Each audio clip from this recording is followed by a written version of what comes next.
Test. Perfect.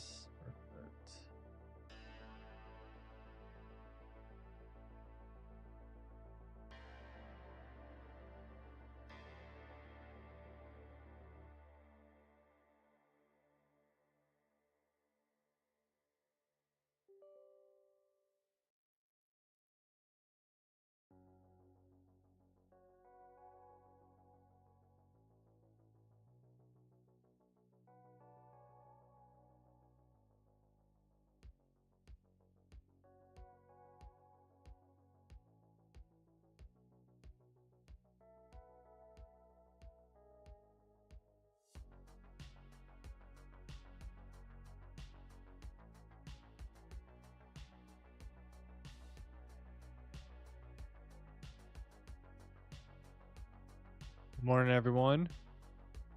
Good morning. Market is trying to get this figured out.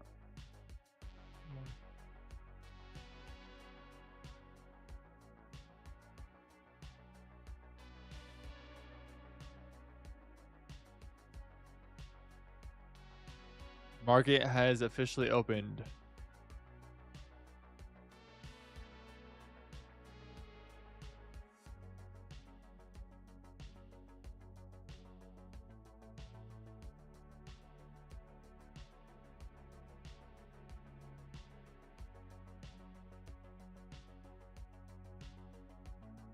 Hoping today there's no technical difficulties. We're coming in smooth, not like yesterday, and we're just gonna execute today. We're just gonna execute. Last night we were able to lock in a payout for Top Step. We're just waiting for it to get approved, but we were able to lock in a Top Step for I was day trading Asia Session Gold.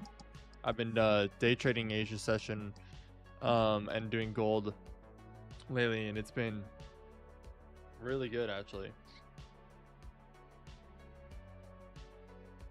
I think it was like, you see the P&L, that green P&L that you see on the screen on the right side of the screen over there. That is last night's Asia Session trade. So we made $208, which we made up for that morning's loss in the account. So it was great. We made like $4,500 last night across all the accounts. And we almost passed the Apex eval.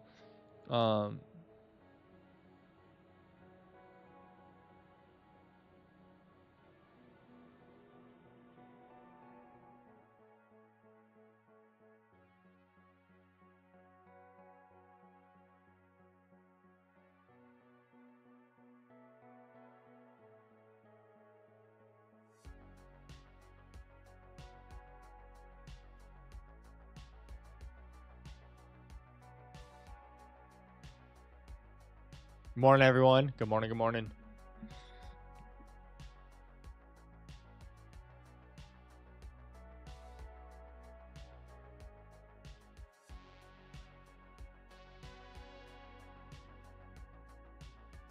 Try this again. I'm trying to go live on TikTok. It's gonna do something in the middle at the live studio. But TikTok, I try to go live off their platform because they like that better than you going live on another platform. So what?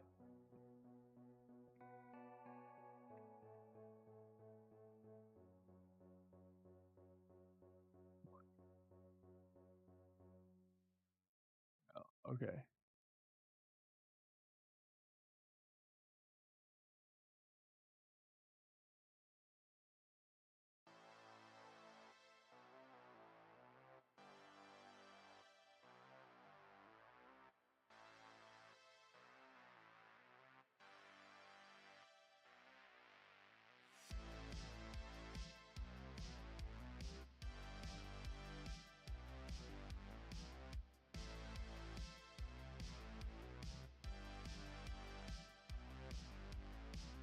Webcam is running.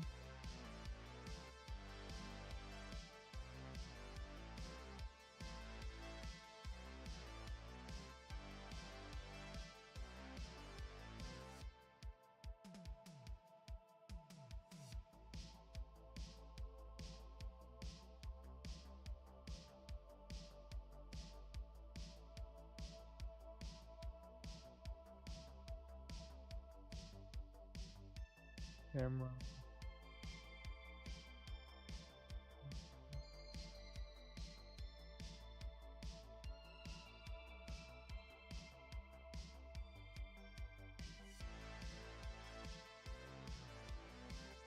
Oh wow. Okay, I can't actually. All right, I can't go live on TikTok because I guess in order to use a virtual webcam, you have to go live 3 times before you can do that. Okay, so on Bitcoin here, it closed below that low, so we're going to ignore that. We're not interested in that at all. So really, I need to see Bitcoin either come down to London low or up to the 5-minute high here. Nasdaq has a big opening range here, but big opening range.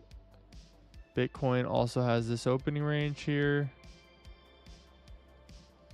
And then we got gold's opening range.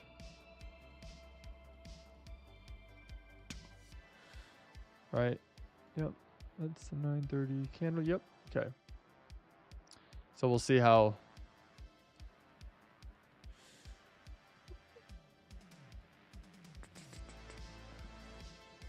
Okay.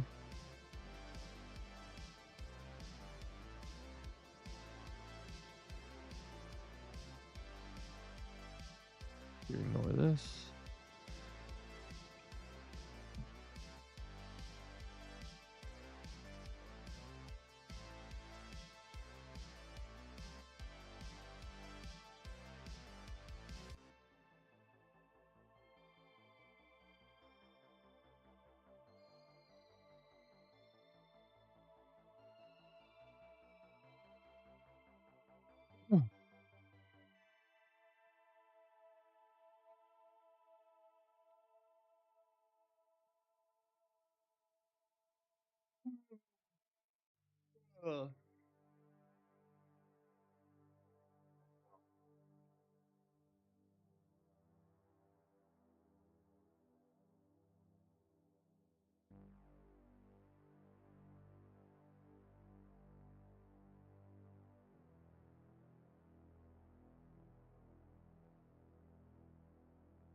I will be trying to go live though, only on TikTok during Asia session.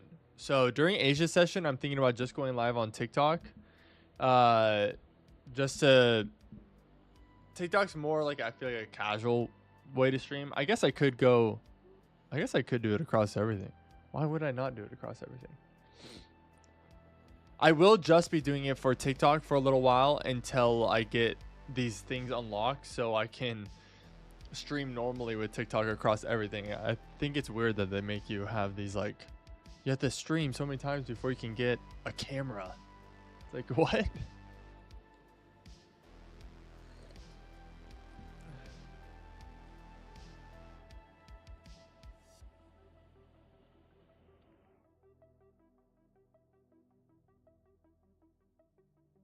Like on TikTok when I go to stream, it won't let me share this screen. It won't let me do a display capture. Like to where you just show your display because I haven't streamed enough times. It's weird. It like limits you on the features you can do just based on I don't know, I think it's weird.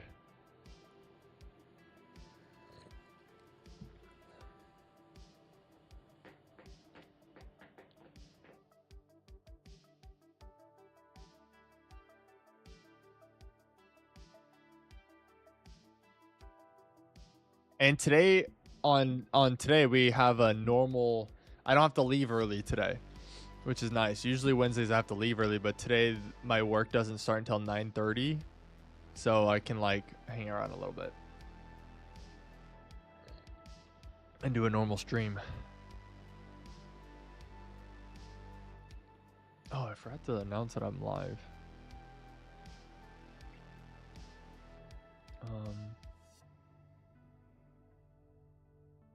Yeah, nothing's nearby yet. Oh, Bitcoin's ripping. Oh my gosh. Let me grab this real quick.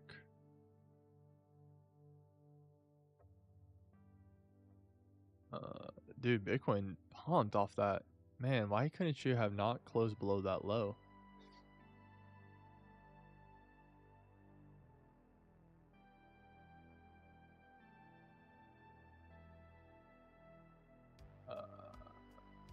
Zero fast.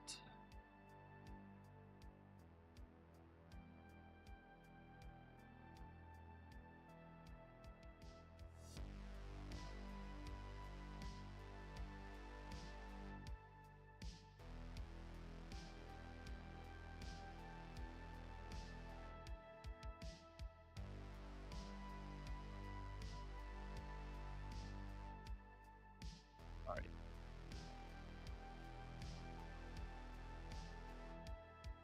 Okay, Bitcoin hit into that 5-minute high up at the top there.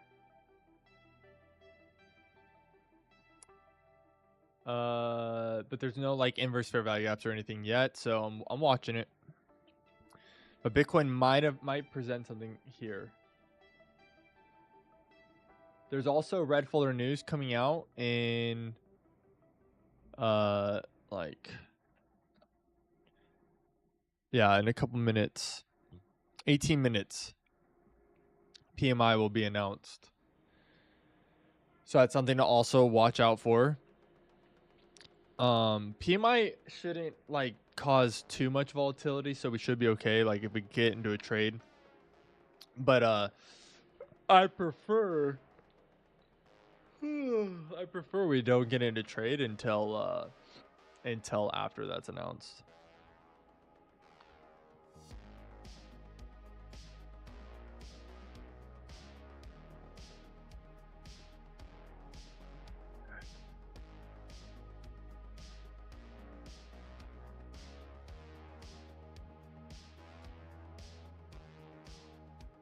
Man, Bitcoin.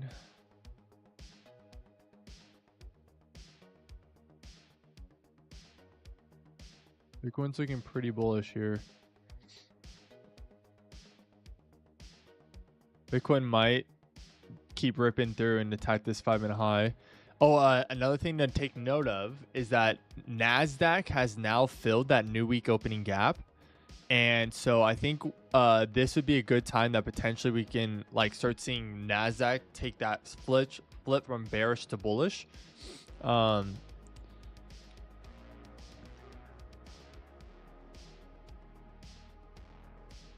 was a very large fair value gap on the 1 minute that price would have to come down and invert for us to you can look at anything, but we'll see.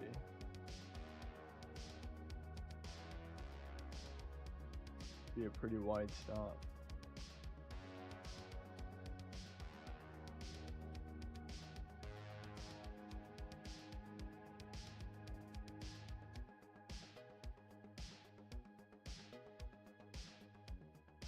Maybe it'll give it to us.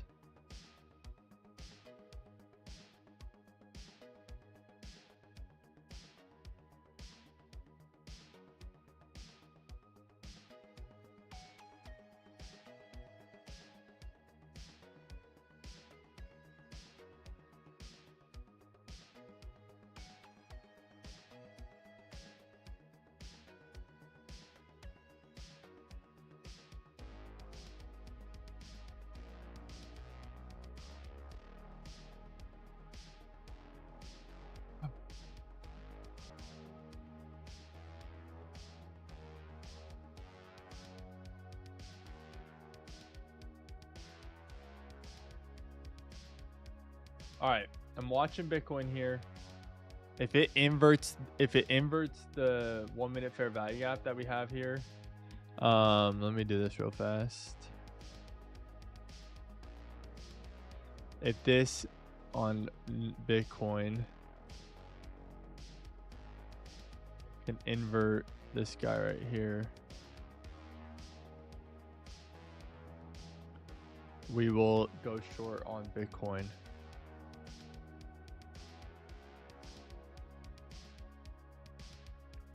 And Bitcoin's on the far left hand side of my screen over here where my mouse is around.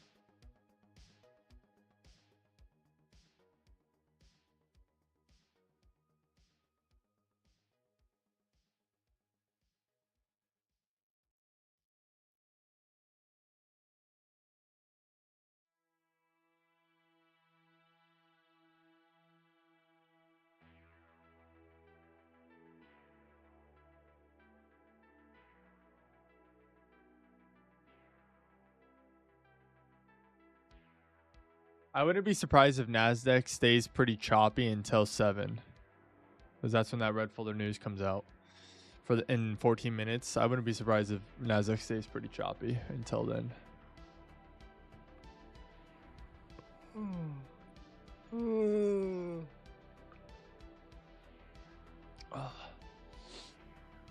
Gold, I'd want to see gold either hit, pretty much it needs to either hit London high or London low for me at this point.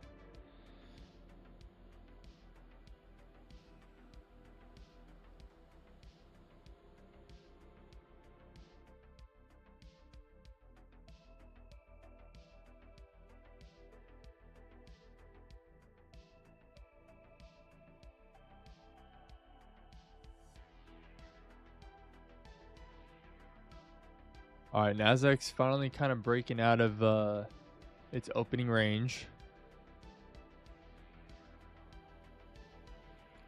See Nasdaq here. Yep. So you have actually potentially a first candle rule breaking out here.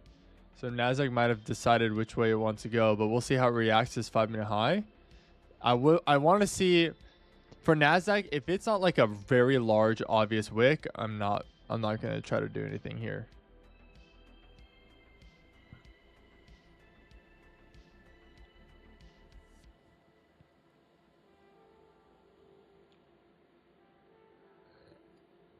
Especially with red folder news coming out in 12 minutes. Be patient here with this one.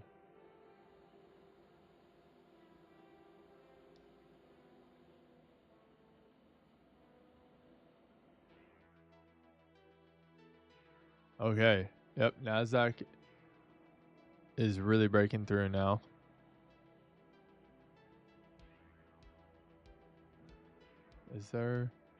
Where's the next liquidity point I had marked out? All the way up there. Yeah, so Nasdaq has, let's see what it does here. But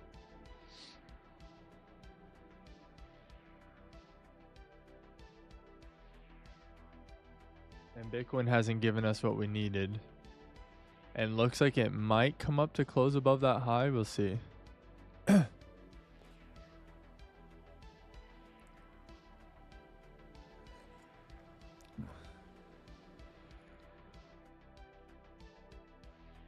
Yeah, the first candle rule for Bitcoin has happened. Same for gold, it looks like.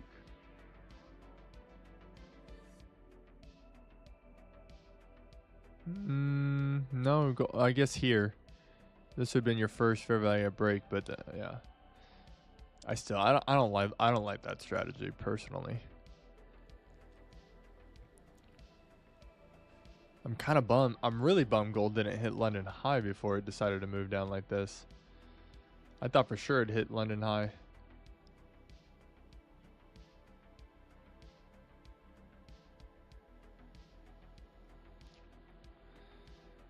Okay, Bitcoin's made a pretty bullish candle here. We'll see how, if it, like, maybe like yesterday, if you guys remember yesterday, maybe it'll come up and sweep this high and then come back down. But again, I do not want to see it close above this high to the left here. If it does that at all, we're not interested in shorts. Yeah, Nasdaq is looking pretty bullish. Nasdaq, I think, is going to break out here. Unless the red folder news comes and like does anything different, but we have this large bearish range here. Price could come to like the 50% of that range. Let's mark that out. So either price right now is going to attack external range liquidity at this M5 high, or we are now in premium here, and maybe eventually up in this level, in these areas here, we'll start seeing a reversal. And how could we maybe potentially mark out a reversal? We look for footprints. So there's a 1 hour fair value gap right here. So this could be where price taps in and then reverses and comes in down and attacks this Asia low, day low, London low. So we'll see. Is price going to be bullish and attack external range liquidity, or is it going to respect this premium area and this footprint up here? So that's what I'm going to watch out for now. Because if we keep some kind of like sweep up in here like yesterday and get able to take a short, I'm interested in that. So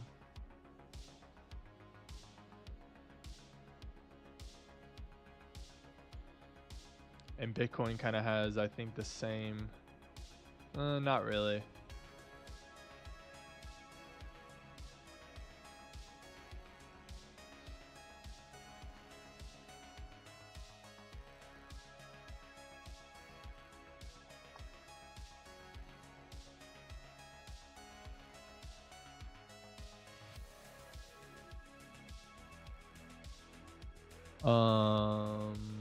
I want to see two. Oh, let's keep that one here. I want to see on Nasdaq too on the 4 hour.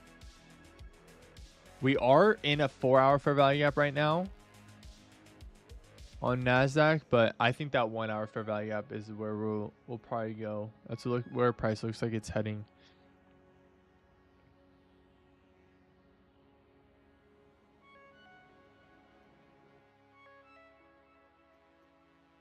And looks like Bitcoin's going to invalidate short, and let's sit right now. It gives some kind of like rejection. It's hitting into this big wick high here to the left. If it gives some kind of rejection here in the next 2 minutes, maybe, but right now it looks like it wants to follow Nasdaq and push through.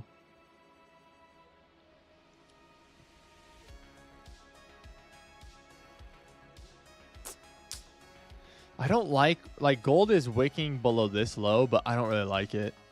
I don't feel confident. I would want to see it hit like a more important low, like even this low here.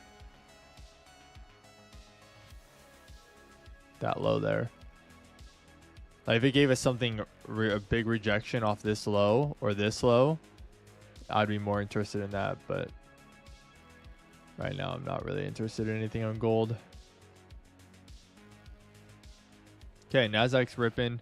See how we react to this H1 fair value gap. And news is coming out in 7 minutes.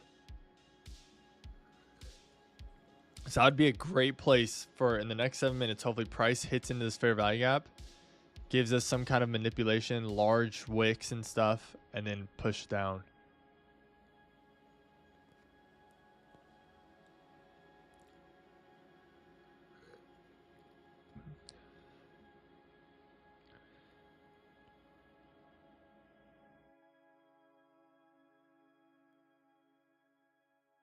Oh. All right, 30 seconds here for Bitcoin. I'm watching this 5-minute candle. In the next 30 seconds, does something crazy happen and we get some kind of rejection and close below this 5, or are we staying above it? I think we're going to stay above it, but as Nasdaq, look at Nasdaq. Bitcoin typically will follow what Nasdaq does.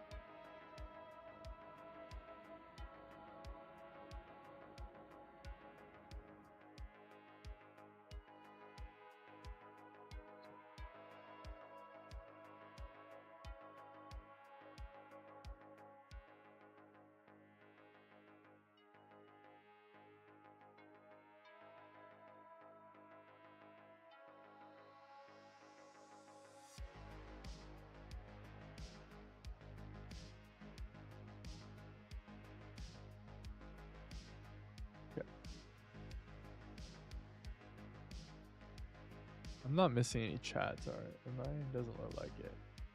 Okay. Oh, dang. Barely closed above. Price barely closed above that green line, but that invalidates our short, so we can't take a short there. Okay, we gotta be patient here. I'm not gonna be looking for anything on Bitcoin right now.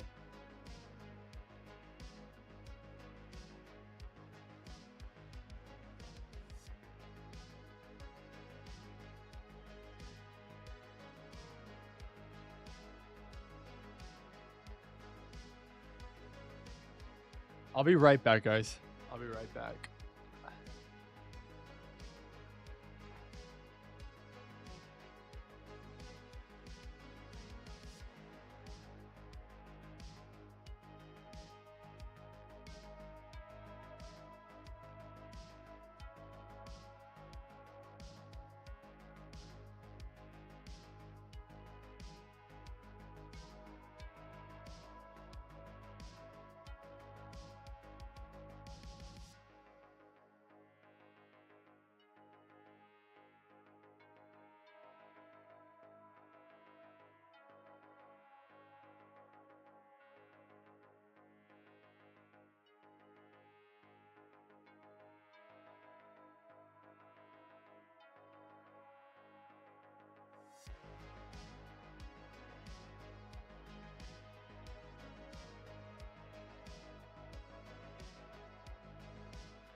All right, I'm back.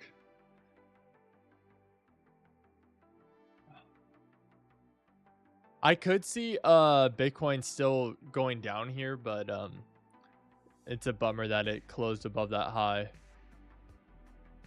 I still think Bitcoin could retrace back down.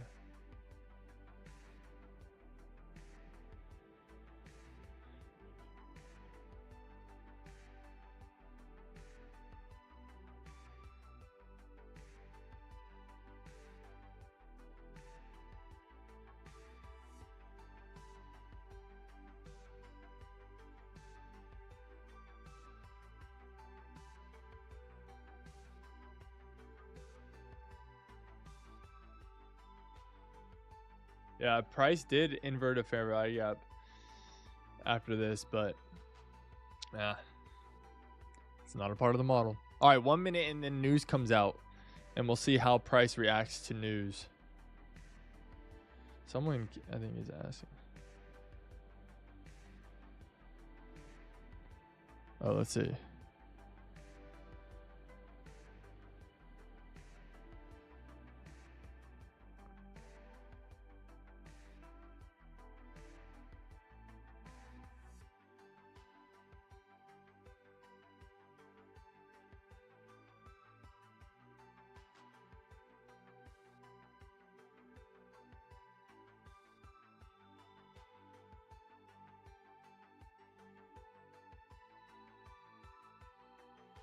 There we go. Gold. Look at gold. Gold is ripping down.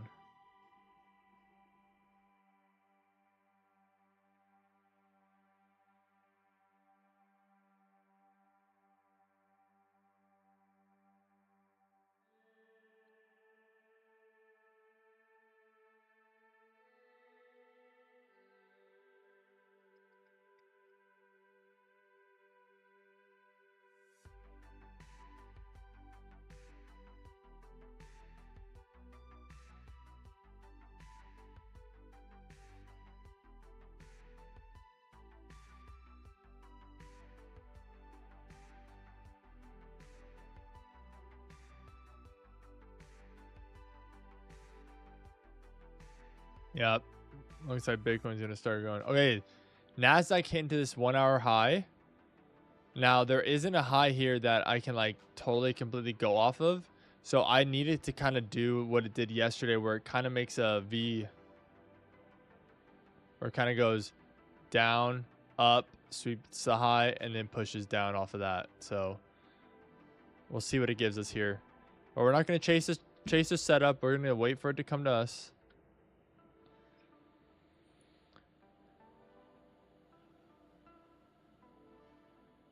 Hey, Sean. Good morning. Hope you're having a good day.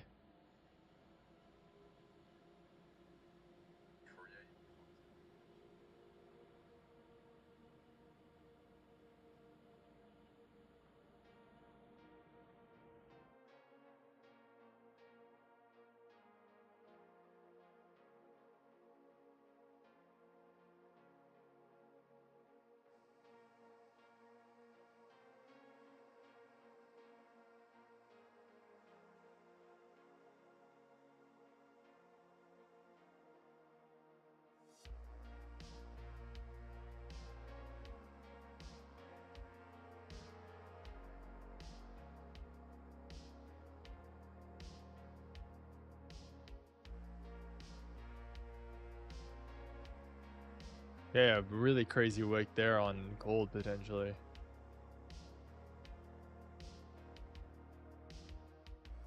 Dang it, Bitcoin. Why'd you have to close above the high?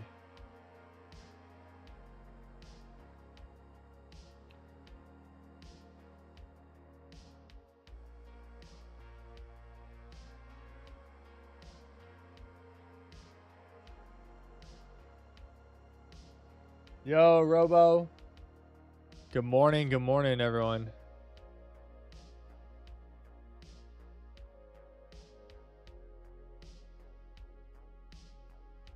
Okay. No, you're not late. We haven't even taken the trade yet. We're just being patient here. No setups have come yet. So yeah, we're just being patient. Bitcoin almost gave us a setup here, but it closed above this high. We weren't able to take anything.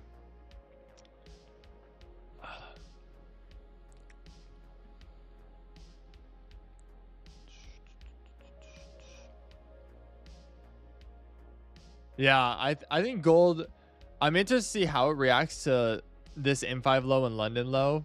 But yeah, gold could dive like to Asia low down here.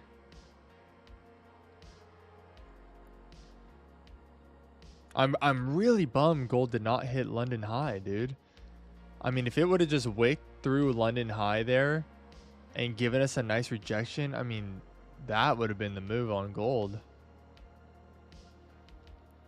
Red folder news should have been announced now. Let me refresh. It's a bullish news PMI. Okay. So it's announced.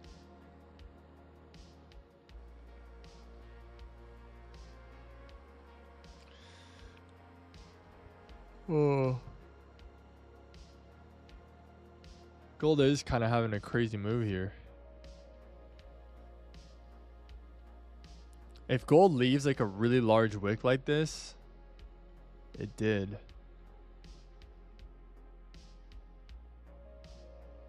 I'm going to watch gold here.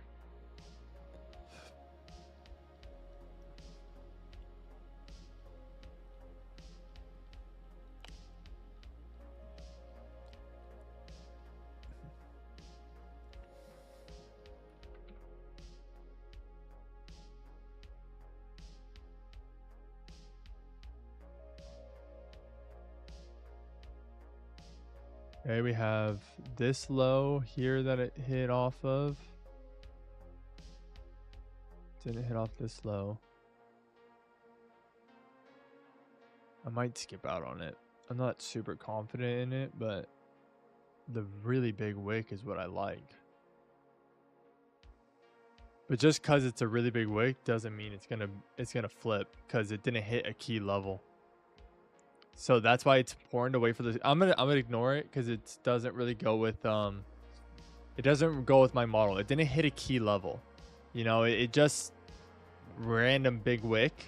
That's not a key level, and we need it to hit a key level in order for us to even consider something. So I'm gonna ignore this. But I would not be surprised if maybe gold wants to come and attack this 5-minute fair value gap up here, or maybe even it'll come and hit London high and then run. But with that bullish red folder news that came out, that could be what causes this to flip, but I don't know. Oh, that's so frustrating, dude. That's so frustrating. I hate it when price does that. I hate it when price does that.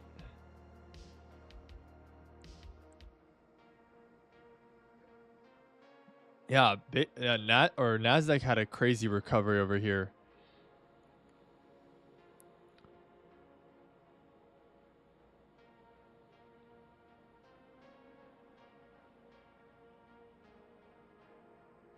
I know, dude. It's going insane. That's the worst, too, when you get it's tapped out and you're like, no, that's the one that freaking runs. I feel your pain. I feel your pain.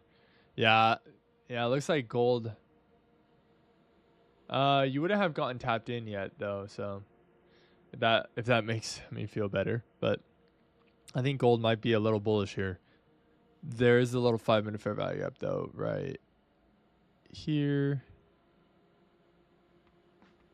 See how price reacts to that guy.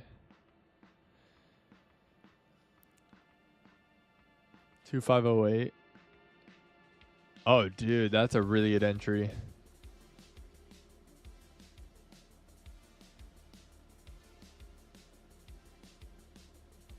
$25408. Got it. Holy smokes. Oh, you're probably on NQ. That's why it's a little different. I'm on MNQ. I trade the micro buddies.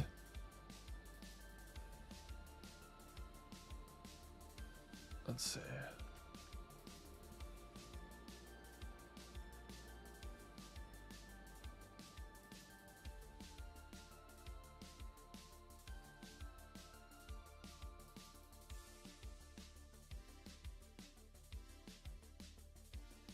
So price came up on Nasdaq, is leaving a pretty large wick here and potentially inverting a fair value gap.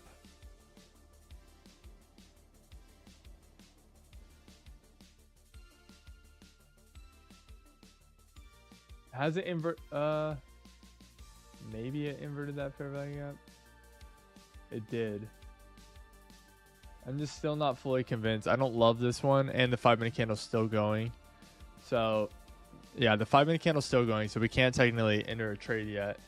NAS 100. Oh, okay. Okay. We can't take a trade yet on Nasdaq. We need to wait for this 5-minute candle to close. It did invert the fair value gap. So what I usually wait for, like, say if the 5-minute candle's still going after it leaves a large wick, I'll wait to see if price will retrace, leave a fair value gap, and then go.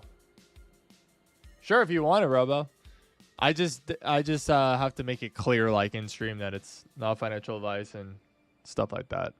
I think you understand why. But yeah, you guys can if you want.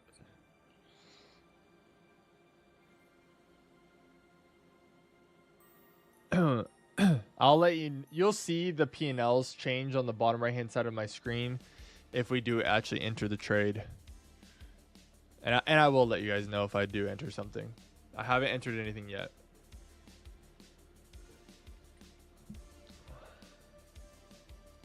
I'm glad we didn't take that Bitcoin short. Look at what it did. What moved down and then a massive 5-minute candle to the upside. I'm glad we did not take that. That's why we have that rule. That's why we stay mechanical. Sweet. I love it. I love it. Today I have to lower my contract size on Top Step. I can only trade with 2 contracts today. When I took my payout last night, I did not realize that Top Step, when you take your payout, they take away all your drawdown. So I had over I think I had over $2,000 in drawdown on my Top Step account. And I thought that drawdown stays with you. No, when you take a payout on Top Step, it literally wipes out all your drawdown and you go to 0. So I only have $300 in drawdown. I have $335 in drawdown on my Top Step account.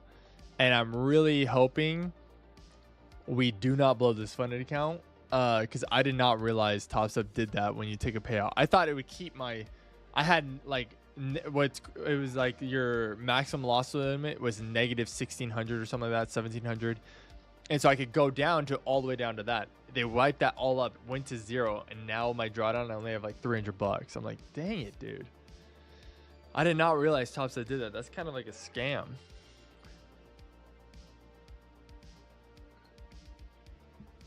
Next time I go to take a payout on Top Step, I'm going to wait for a little bit more drawdown. Yeah, I didn't know that either.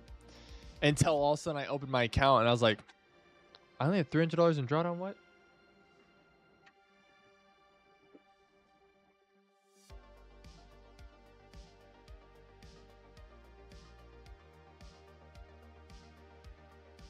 That's why I'm going to be pretty picky today with the trades I take on Nasdaq. I want it to be or gold. I want it to be pretty A+ setup because I don't have much wiggle room. So I want to be really confident in that trade that I take.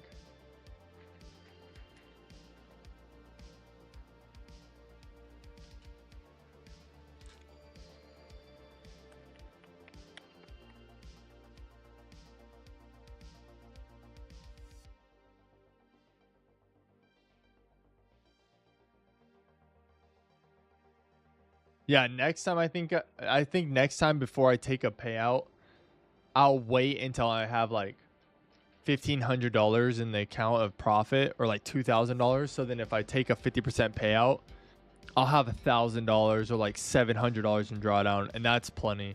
But $300, I can still make $300 work. It's just pretty tight. That's pretty tight in regards to drawdown.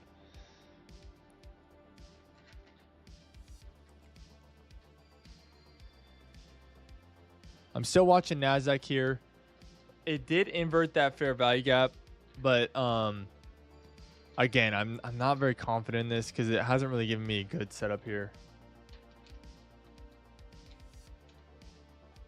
Yeah.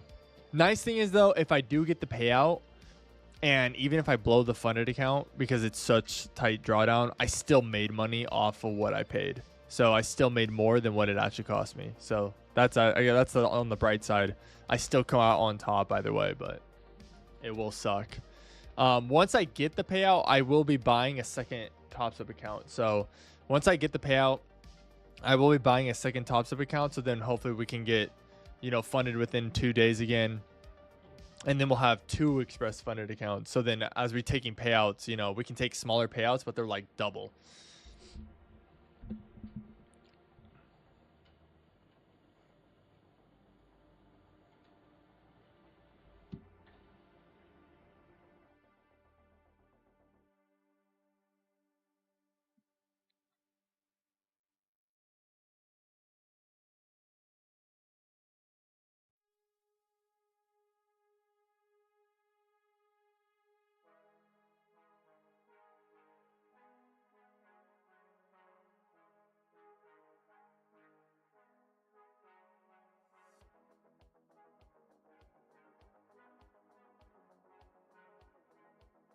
But if we trade 2 micro contracts, we should be fine.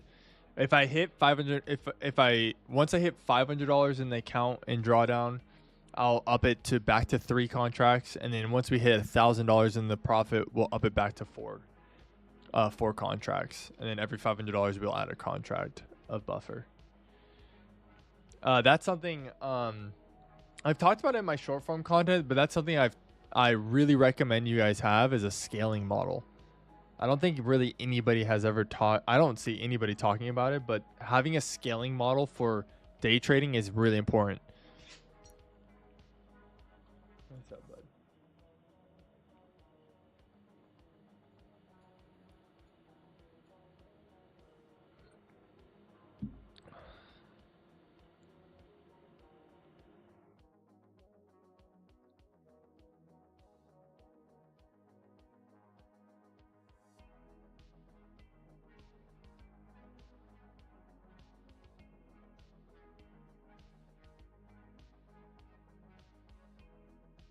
What's up, bud?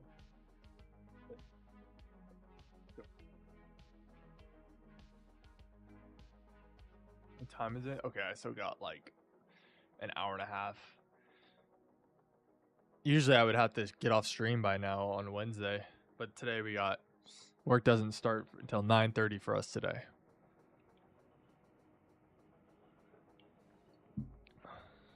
Let me just double check that.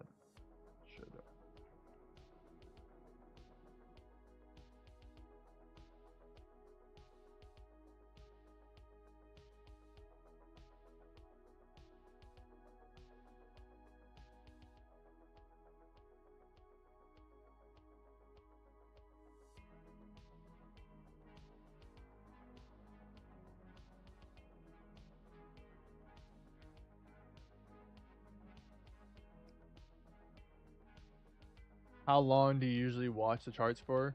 Really as long as I can. So if I do not get a setup, for me, I have the luxury of being able to sit here in the mornings. Like I have the blessing of like, I can just sit here in the morning during New York session. I can do other work while I'm sitting here, or I'm like live streaming, whatever it is, right? So for me, I will literally sit here if my morning allows me until I get a setup. And that's kind of something I've made a rule for myself is like, you cannot leave this until you get your setup. And then if you don't get a setup, you don't get a setup. So for me, I'll stay here all like New York session, which is like New York session for me ends at noon. But very rarely do I actually ever sit here that long. I'll usually get a setup before then. I usually never sit here longer until like for me until 10 a.m. So like 3.5 hours. But I just sit here until I get my setup, and I just be patient. I watch. I try to do other work and stuff, but I have the luxury of doing that.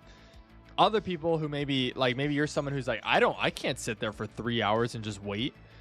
There's a couple things you can do. Set alerts or just set a time window. Like if you want to just trade the first 2 hours of market open, those are really the best times to trade New York session And if you just say, hey, I'm gonna lock in, be completely undistracted for 2 hours of the market open, and if my setup doesn't come, I'm done for the day. Like, that's something you can do too. Yeah, like 3 to 4 hours. 3 to 4 hours. Sometimes literally like Monday. If we would have been able to trade Monday without all the technical difficulties, I would have been done within 20 minutes. Some days it's like literally 5 minutes and I'm done. Because it happens so quickly. But some days it's like 3 to 4 hours. So it's all ranges. I love the days when it's like first 5 minutes, you're in a trade, and then you're done with it within 30 minutes. I'm like, let's go. Now we have the whole rest of the day. We start out the morning good, and it was quick and easy. I love those days. Those are the best days. What do you work as? I'm a pastor. So outside of this, I'm a youth pastor with a church. So that's what allows me to have a really flexible schedule, and that's why I do. This is my business. So like the whole Maniac trade stuff is my business I've started, and so it helps me supplement income. But yeah, I'm a pastor. Yeah.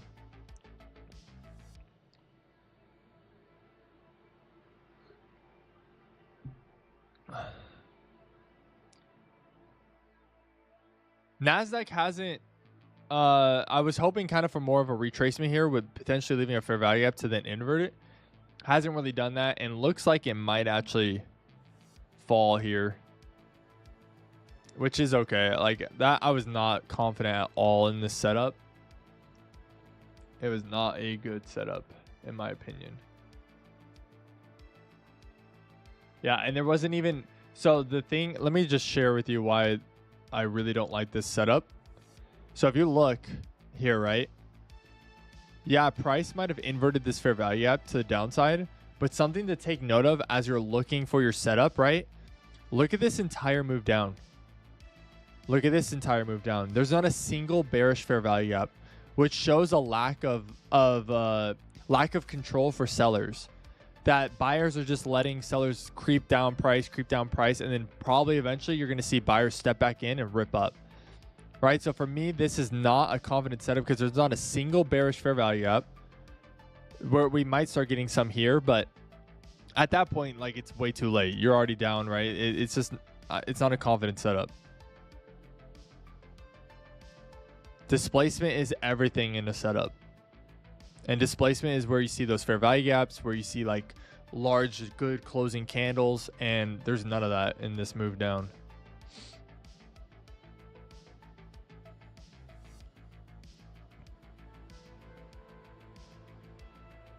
I wouldn't be surprised if maybe price comes out of this 5-minute fair value gap and then you see something come from there.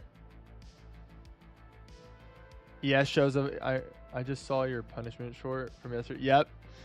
Yep, because I lost over $2,000. So my punishment short is every $1,000 I lose in a day, I have to run a mile for every $1,000.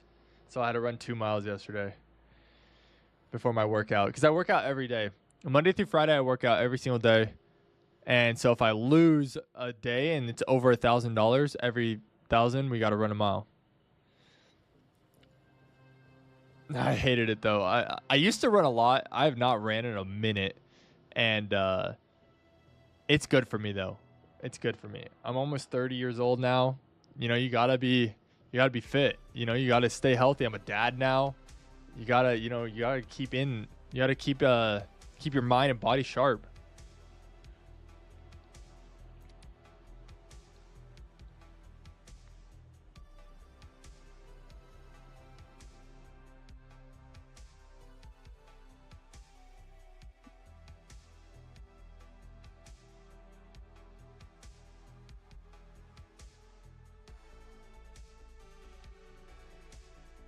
Okay.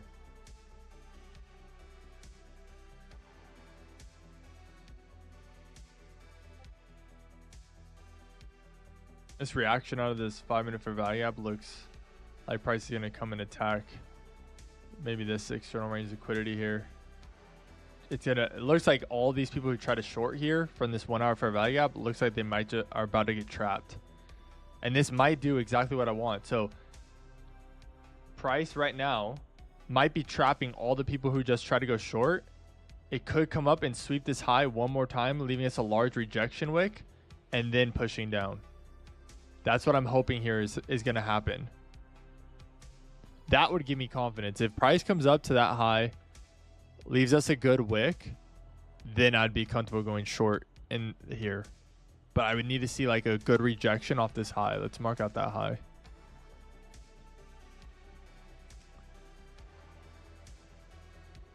That high right there. I want to see, like, if price comes up to it, I wanted to see a good rejection off of that high, and then maybe we'll get, you know, then maybe we'll start getting some bearish displacement and stuff like that. So this could be a short, like they're squeezing all the people who try to go short immediately off this level, and they're gonna trap them. The market makers, right, put in their orders using all their orders, and then attack, you know, external range liquidity down here. Because overall, right, if you go to the higher time frame on Nasdaq, you go to the 4 hour, overall we are in a bearish trend right now. So sellers right now in regards to Nasdaq are in control, and that's the higher time frame trend, which it's much better to go take a trade with the higher time frame trend, though I'll still take a trade against it too. So what strategy did you use at first when you first started trading? Dude, I was all over the place. Like, I was never consistent. I was the dude who strategy hopped every 5 trades. So like, I can't even tell you like a good strategy I had, because I was strategy hopping everywhere. I used to trade this one strategy where it was like 3 minute time frame. You have 3 EMAs. It was like the 3, the 9, and the 12. If the 3 and the 9 crossed and the 3 minute closed above the EMA, you take a long, or the opposite direction too. Like, I used to do like all sorts. I used to do stuff with MACD, like these weird 1 minute scalps with the MACD.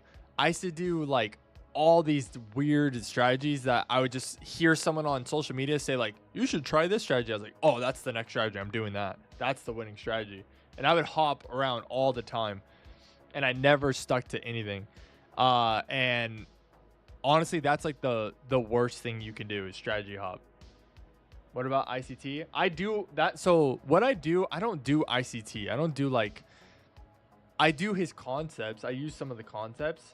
But like, I stick to, I think the best strategy is no indicators, no EMAs, no none of that stuff.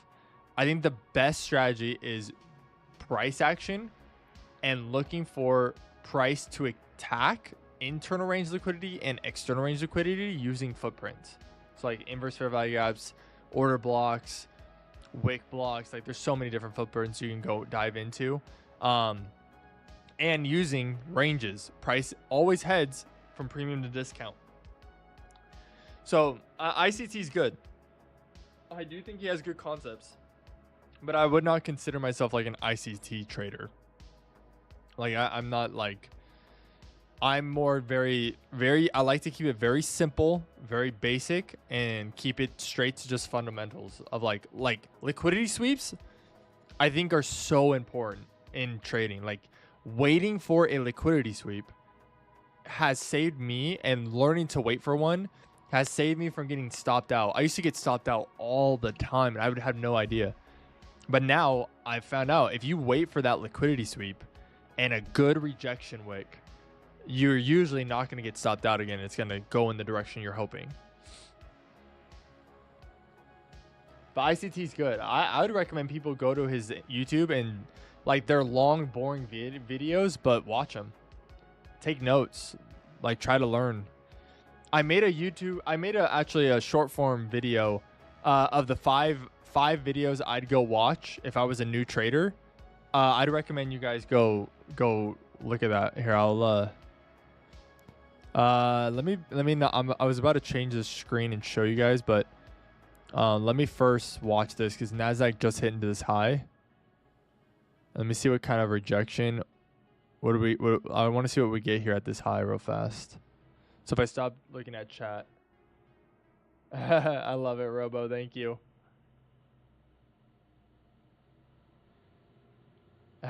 Thank you. I appreciate it. I appreciate it.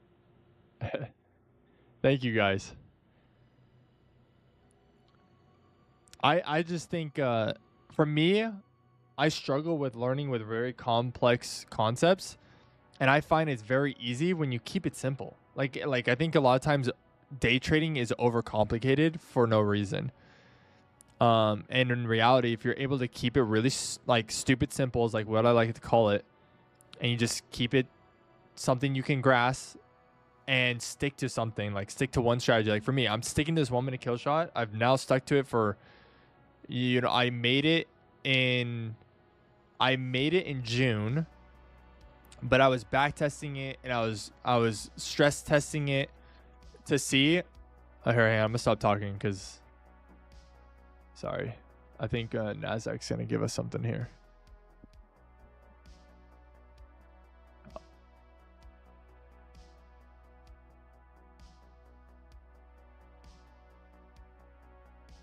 Sorry, hang on, let me lock in here real fast. Okay. Nasdaq just gave me something. Nice thing is it's super tight.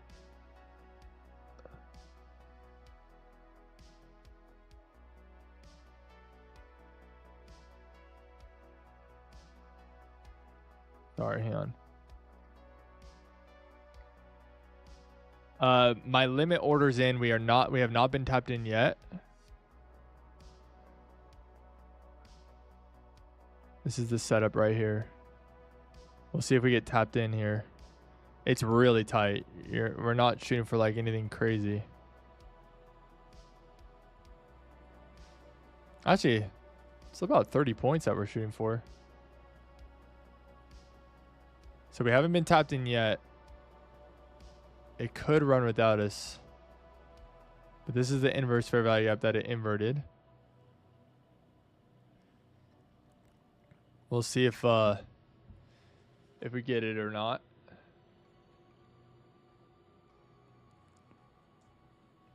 Hang on, Copper. Hang on, bud.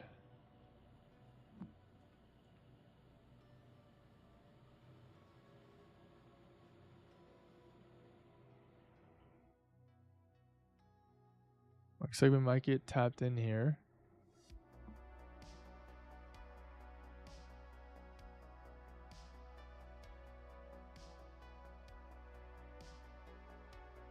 Oh my gosh.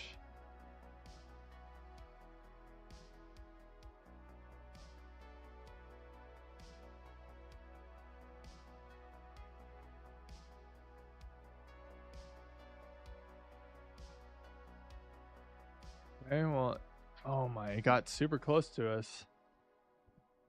See if it taps us in.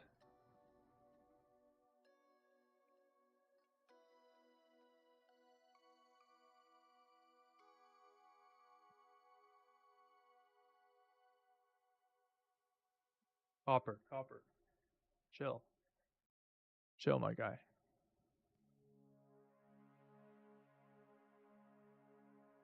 We haven't been tapped in yet.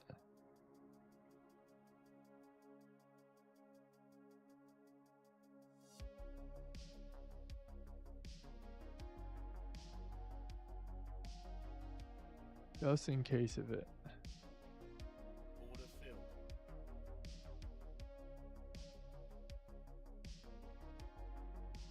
All right, we've been tapped in.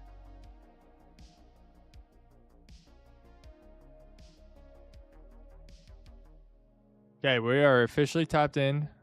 On this position, you should see it on the screen. So hopefully now we hit TP, and I think we were patient here, right? Price came up, hit that high, gave us a large wick. It was not a small wick. That's a large wick off of that level. Stops are at the liquidity sweep, and we're just going to be patient here.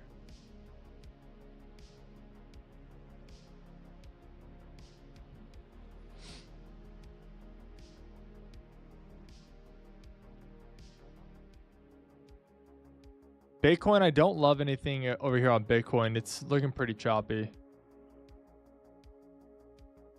Oh, Nasdaq's looking Might push through here. It might actually tag us out.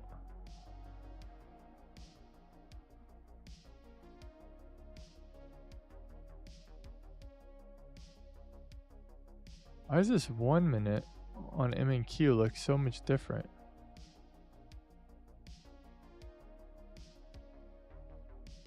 M&Q.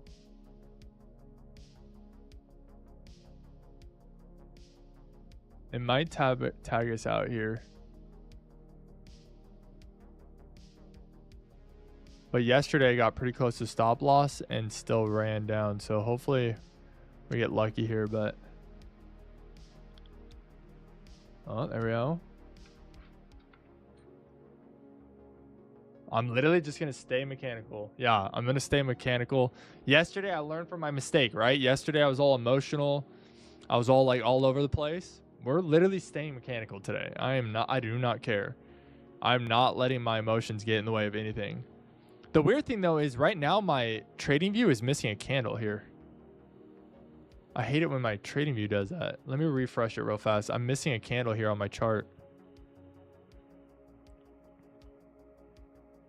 There we go. Now it's back. That's how the 1 minute should look like. Whoa, what happened to my, what the heck? And that's why it's important to journal your trade. What is going on here?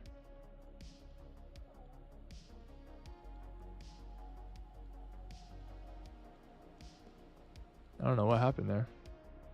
That's why it's important to journal your trades so you can learn from your mistakes and not do them again.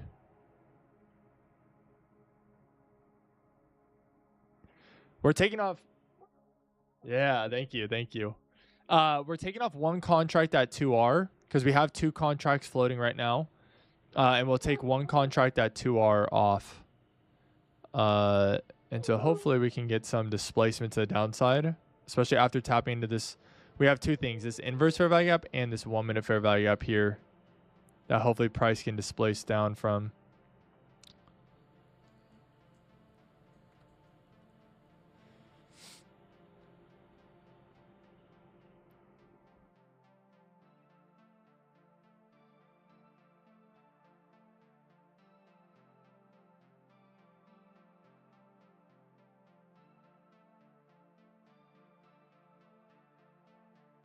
Dude, Bitcoin is extremely choppy right now.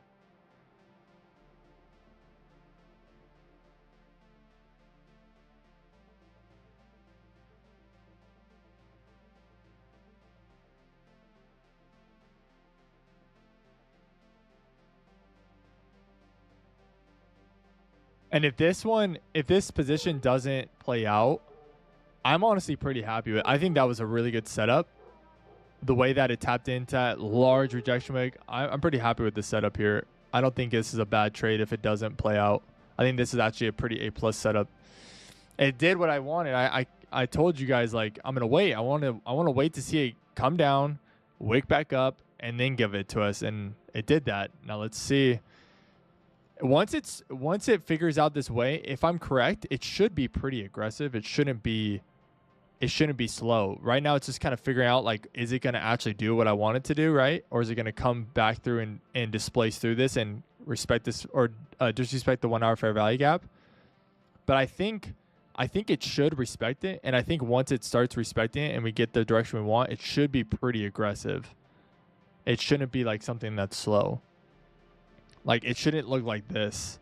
It should look like this, but in the direction we want.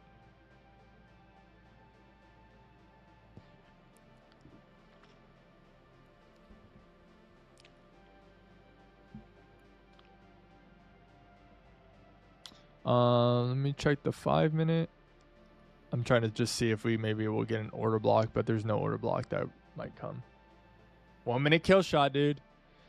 1 minute kill shot. It got pretty close to our stop loss there. Very close. And it looks like it's going to do what I want it to. If we could start attacking this low here, and then also starting to attack, you know, this 1 minute fair value gap. Right here, we can like start inverting these guys. We have both of these these fair value gaps down here that haven't been Actually, this one's been tested. This one has not. But if we can start coming in attacking these guys, there we go. Beautiful. Beautiful. Can we displace some of these wick lows?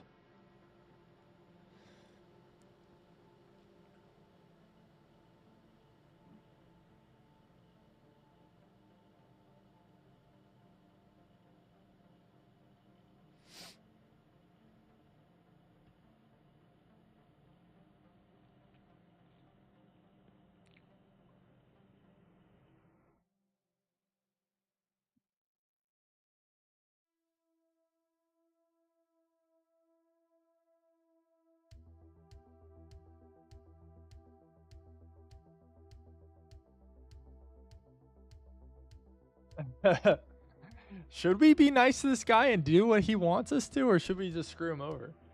What strategy do you use? Fighter, it's called the 1 minute kill shot.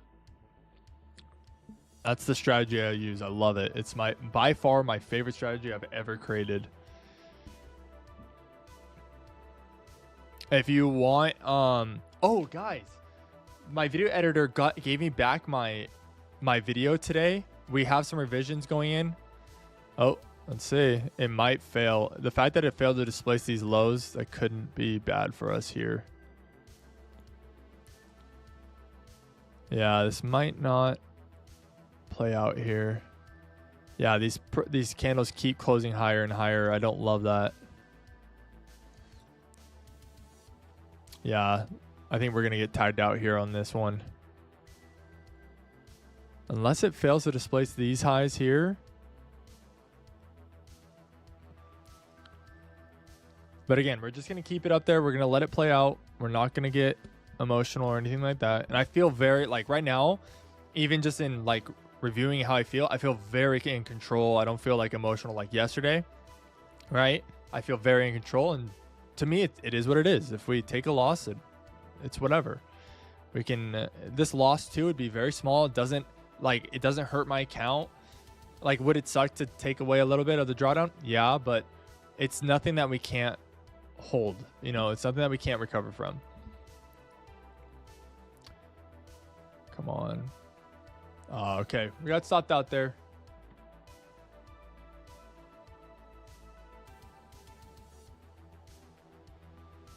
That one didn't end up working out, but honestly, I think that was a good setup. We'll see if it gives us another rejection here. It could. Let me see if there's any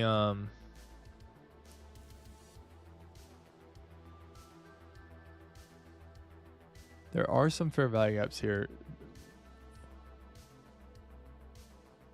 Sorry, I see that there's chats coming in. I'm just gonna lock in real fast just to watch this, because it could still give us something here. I'm gonna watch I'm gonna delete this real quick. I'm gonna watch this 5-minute time frame and see if it gives us another really big rejection wick off here.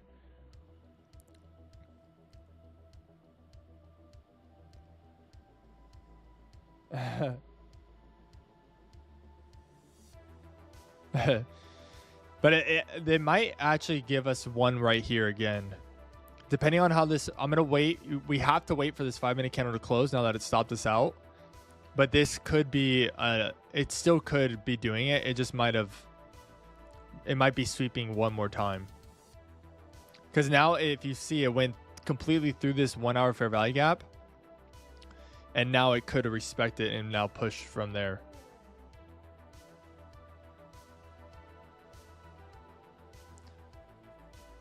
But I think that was a $75 loss, so nothing too bad. You can see the P&L on the screen. We still have over $260 in drawdown. And that's why it's important with the scaling model. When your drawdown shrinks, you shrink your contracts with your drawdown, and that's what protects you from losing accounts quickly.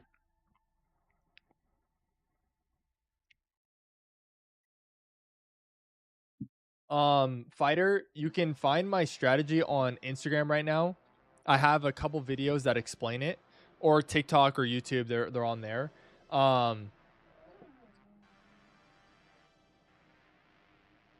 Yeah, they're watching.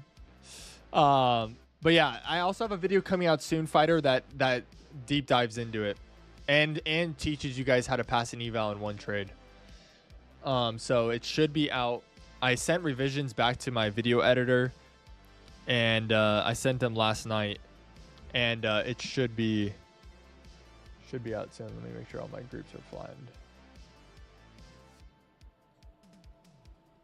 Oh, dude, that sucks.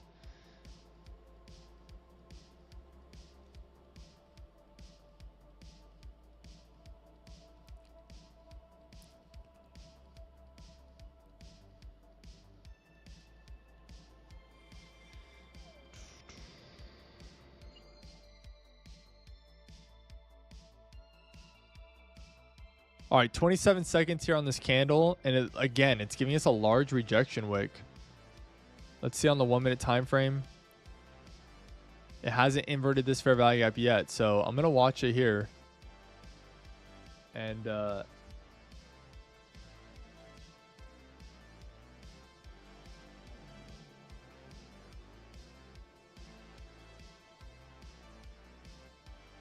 right, it hasn't inverted it yet. But again, we got, look at this big rejection wick. Massive rejection wick and a bearish candle here. So if we get an inversion, I'll take another stab at this. Price does not seem to want to go higher with all these wicks the way that it's reacting.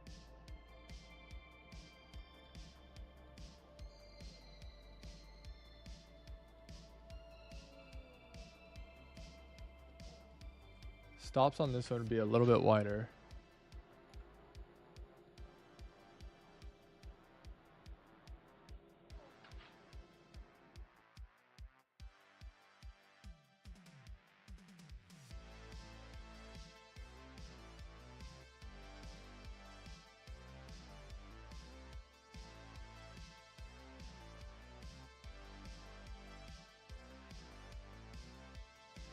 Okay, still no inversion.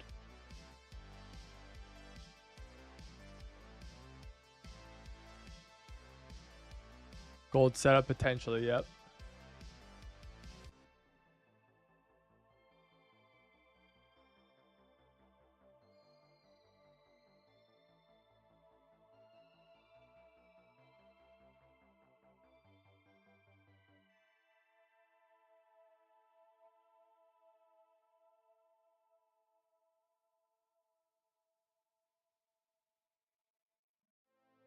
I'm gonna watch this 5 minute candle, because if it in the next 3.5 minutes, if it closes above this wick high here, then I'd be like, okay, I'm done trying to. I'm not gonna try to take this. But if gold over here either hits into London high or this high here, could get something here.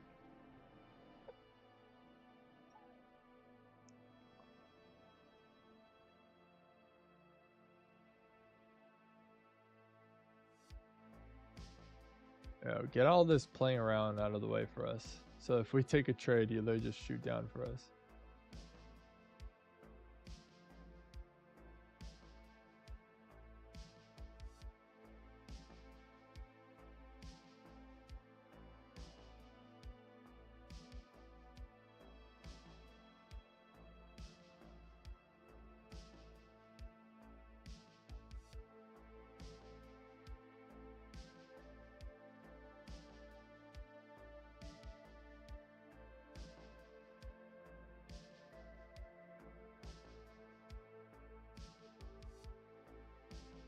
Okay. Looks like price is actually going to continue up here on Nasdaq. Elio, what do you think about crypto funded accounts? I've been looking at High Road Trade. I don't think crypto funded accounts are worth it, because there's so many exchanges that you have leverage, right? You can use leverage. And I think, like me personally, when it comes to crypto, I'd rather just use a leverage on a crypto exchange, and just start off small, and like start off on a small account and just slowly try to grow it. That's what I would say. I would say I don't like the idea of a crypto funded account. There's so many opportunities out there to start off with small capital and grow it with crypto that I think it's better to just do it that way. personally.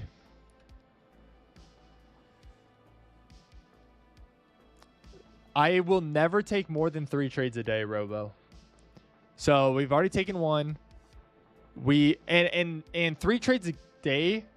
I want to make this clear. When I say I can only take 3 trades a day, that's not a goal. That's a parameter. Like, my goal is not to take 3 trades a day. Honestly, I hope I take less than 3 trades a day. I hope it's like 1 or 2 max. But I've set my parameters up as like the most trades we can take in a day is 3. But yeah. So I could take 3 on my Bitcoin or 3 on my like funded prop firm accounts. There we go. Here we go. Hang on. I'm gonna watch in. I think we're about to get the displacement.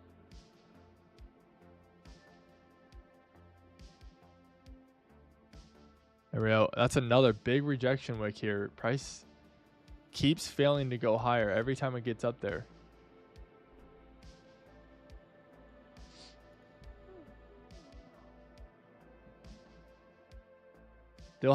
We still have not inverted that fair value gap, so still watching it.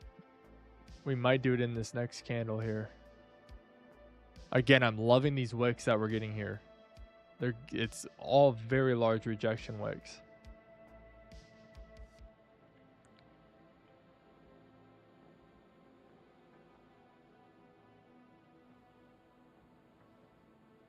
The bummer thing is it could start displacing and it could run without us, and that would suck.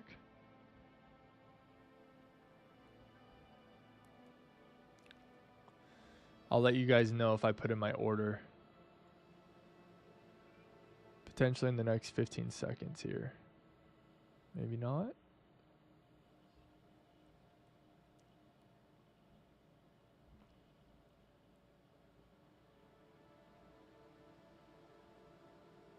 All right, I put in my limit order. And we will see if we get tagged in here.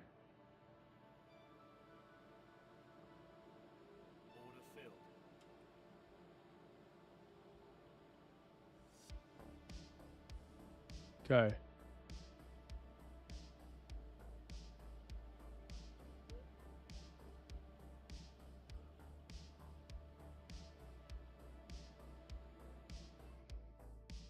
Okay, let me show you the setup. If this one doesn't work, I will be pretty surprised. Oh, why is it? So this one came down, inverted this fair value gap.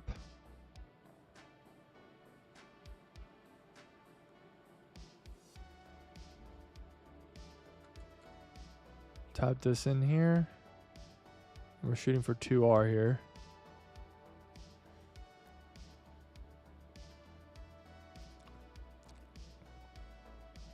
Again, I want this to be aggressive. I don't want this to be a slow trade. The fact that it's rejected 1, 2, 3, 4, 5 times now, it should be something that's aggressive now. It should finally be attacking this low here.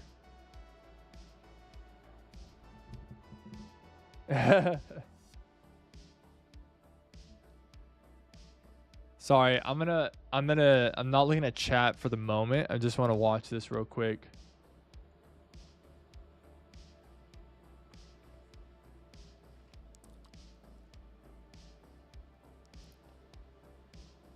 So this is the setup right here. Off that inverse fair value gap, sell limit went at the bottom of the inverse fair value gap, stop loss to liquidity sweep. And then first TP will be at 2R. We'll take off 1 contract there. And then hopefully we can hold for the other contract that's floating. And attack, like maybe, you know, come down to this external range liquidity. Or maybe this footprint down here. But I think the fact that this is rejecting on this fair value gap finally, I think we could attack Asia low, London low. Like this could be a pretty good move here. It's hit right into that footprint we wanted it to. It's in premium, and now it should shoot down to discount. Sweet. I love it. Yeah, I think this is, again, another A+ setup. Lots of large wicks. Like, price does not want to go higher. It does not look like it wants to do that. So I think if price was going to go through this fair value gap and attack, you know, this M5 high up here, it would have been very aggressive. But the fact that it's leaving these large wicks over and over and over again shows me that I think sellers are about to take control. Let me see gold. Gold still hasn't really given me anything over there. And same with Bitcoin. Bitcoin hasn't done anything either.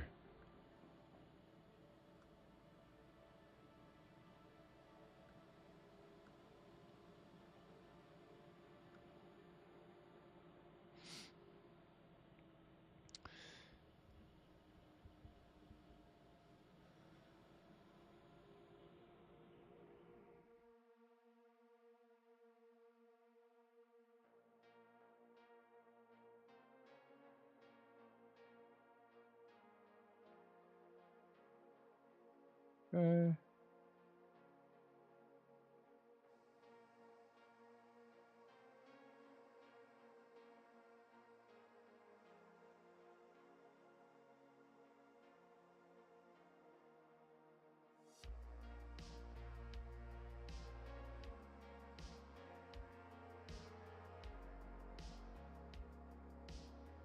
Great.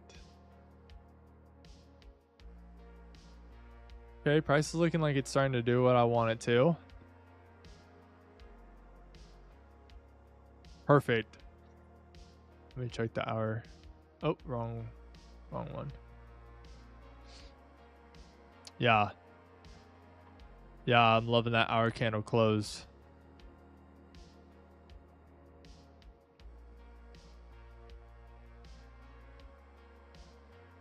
So hopefully the 1 minute can now come and attack, you know, these lower footprints and external range liquidity. So I'm gonna mark out this low here. This is definitely a low that I'm interested in.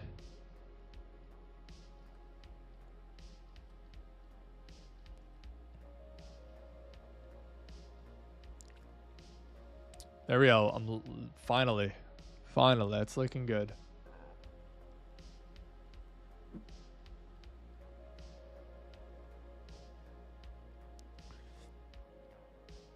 There we go. Can we get some displacement here?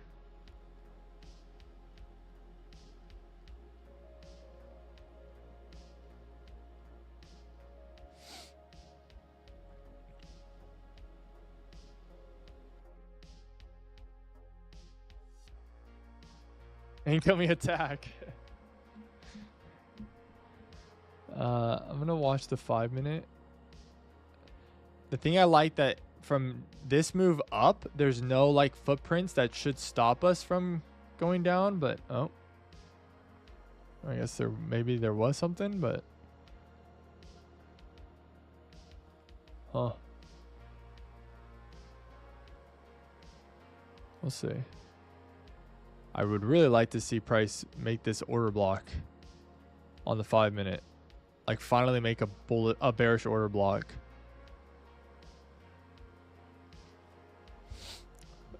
It doesn't really help us because our stop loss still stays at this high here. But I would just like, that's some momentum. That's an indicator of some momentum to the downside. So I'm hoping in the next 2 minutes we can get this order block here to the downside.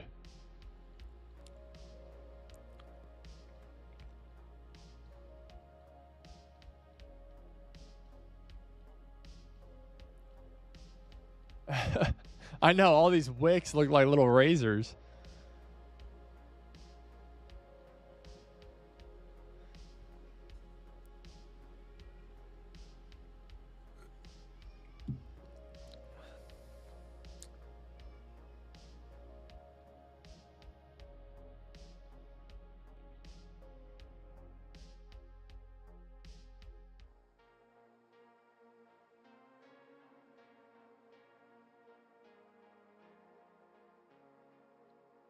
If TP hits, if TP can come down and hit on this position, it should erase that previous loss.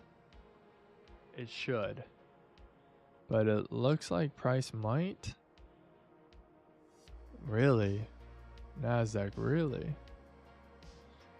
Okay, we're just gonna, there's nothing we can do. We can't change the stop loss or anything, so just gonna leave it where it's at for now.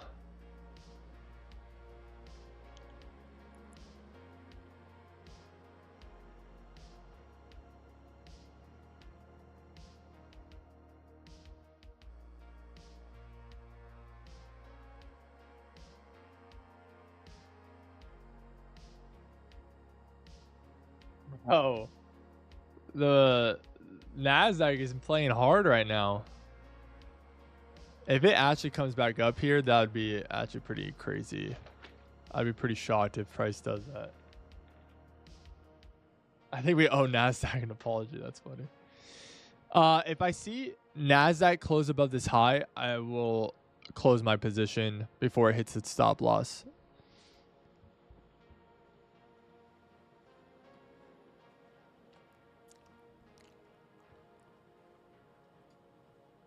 Yeah, I think I'm going to close here. Take a small loss there. It closed above this high here. Not a good signal for us. And if we look at the 1 hour too, the 1 hour candle is like almost completely inverting that. So for me, that's an invalidation of this position. Like if I were to try to look short, that's an invalidation. So for me, I'm going to close out here, and it doesn't look like price. I mean, it could still, but that's an invalidation for me. So that would cause me to close my position instead of waiting for it to hit my stop loss. Now it could still go down, but that for me is an invalidation that it's having some market structure shift, closing above wick highs. And for me, that's an invalid point on this trade. It still could work. It still could go down. But for me, that invalidates it. And I close at that point.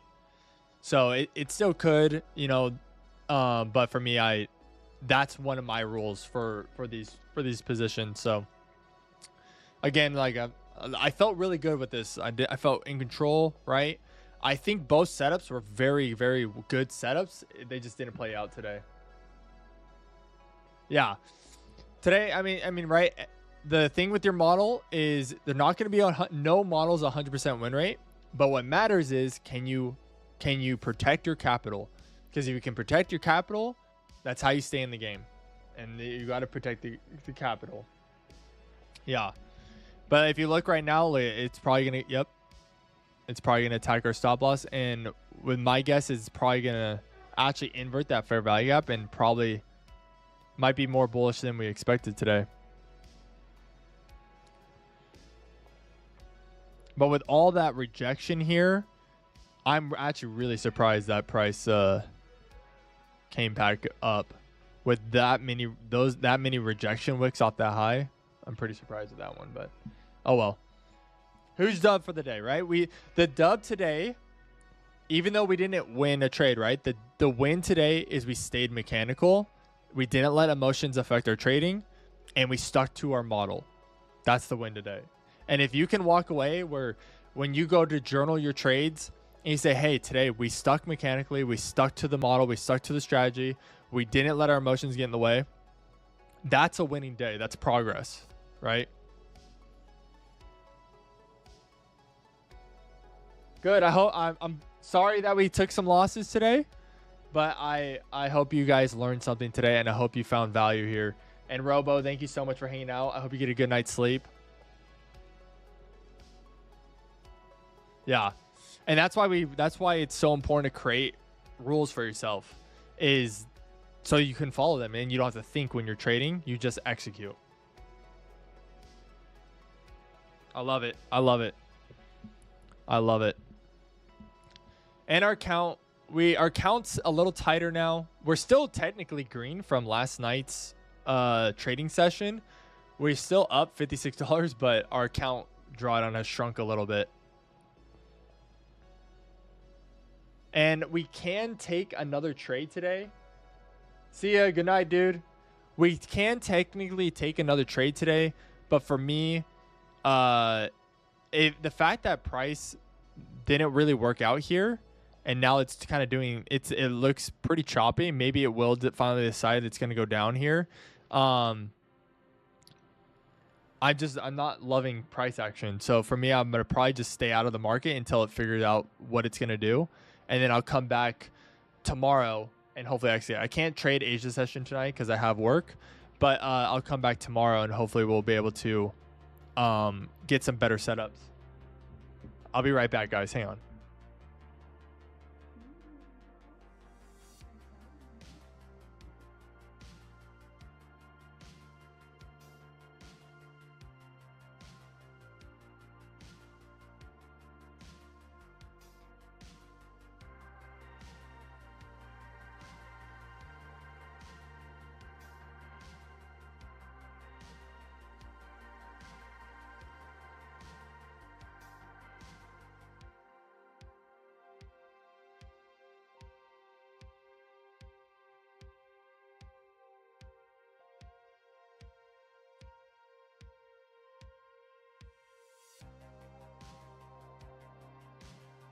Bitcoin still over here hasn't given us anything today. We have not had a single opportunity on Bitcoin all morning.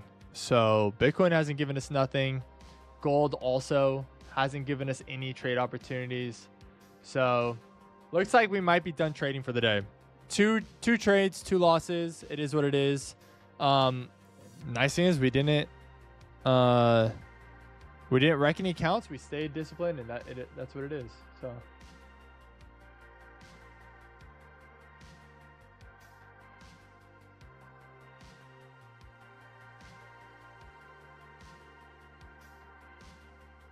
Yeah, I think price is about to create a bullish order block here.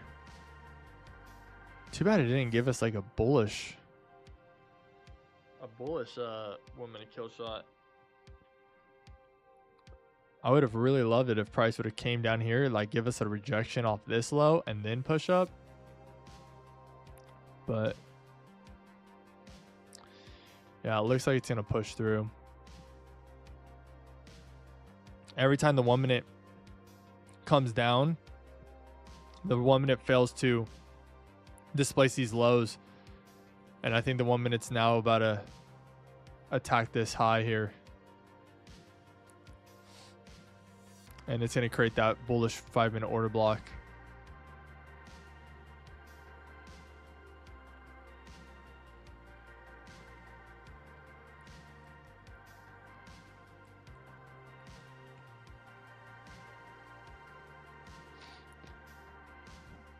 I am interested to see how this plays out.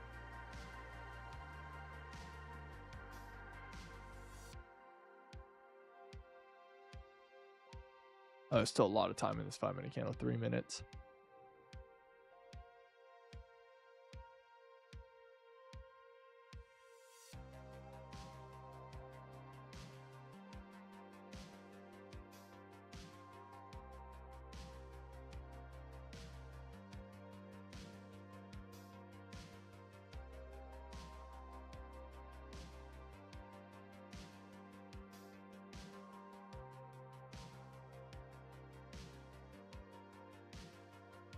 Dang, dude, are we gonna have to run today?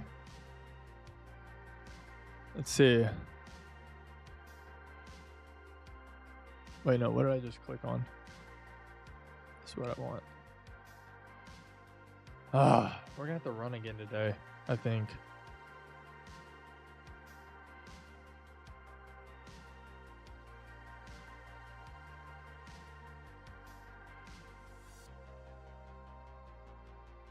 Let me make sure I'm all.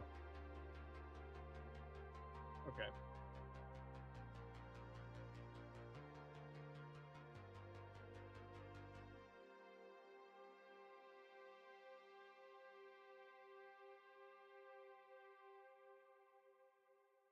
Maybe it is going to push down and give us an order block.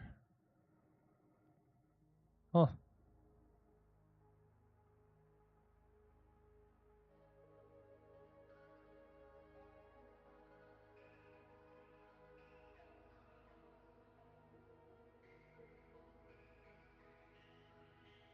If it, so something I'm going to take note of. So this is something that is it again why it's important to trade journal. One thing I want to see, we closed because price closed above this high, right? As we were in the trade. If price still works out and say price still comes down to our TP, that's something to take note of for future. Like, hey, just because price closes above just because price closed above the high, it didn't actually stop us out and it actually still would have worked. So that's something that we can add to our trade journaling today, that maybe next time price closes above the high, we just write it out. And if we get stopped out, we get stopped out. And if we don't, we don't, right? And it ends up playing out. So I'm going to watch this and see, do we actually end up not, like, does this trade actually end up working out? And should we have not have closed out? I still don't think it's going to work. Maybe we might come down in a little bit of profit, but I still think it's going to attack this external range of liquidity. And typically once it closes above the highs like that, it will do that. But if it doesn't, I'm going to take note of that and jot that down and journal it for next time, so that we can maybe keep trying to see if we spot that and see if that's something that does work out. But typically it shouldn't, with what I've seen in the past.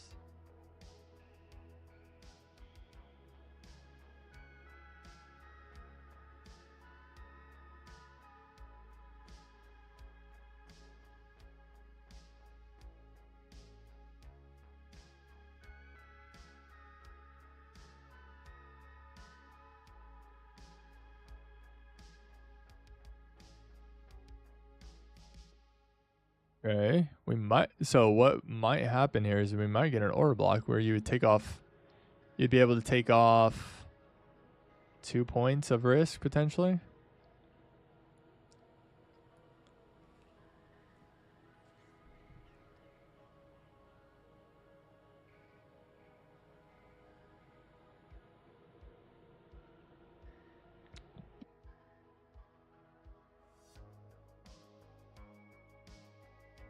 Watching the 1 minute time frame here too, because if the 1 minute actually finally breaks one of these lows, because every time 1 minute comes down to these lows, it fails to close below them.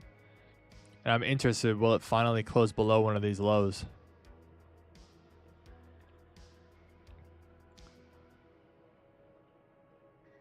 It might just do it.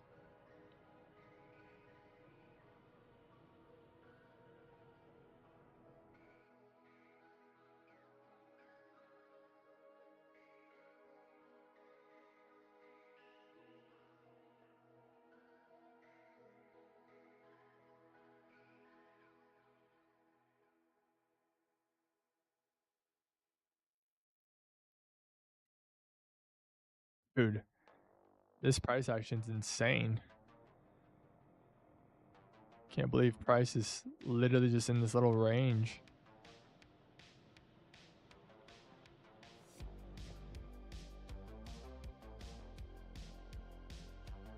It's not like there's one little fair value gap here. Yeah, but there's like no fair value gaps in this area too. What are you gonna do, price?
Oh, maybe it will.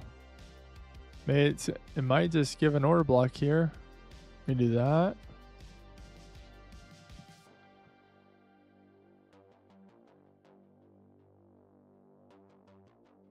See. Price. See what this 1 minute candle closes. Yeah, see, 1 minute candle every single time fails to close below lows. See if this one will finally do it. Close below these lows here. I think if it does, that'll give it its fuel to shoot down.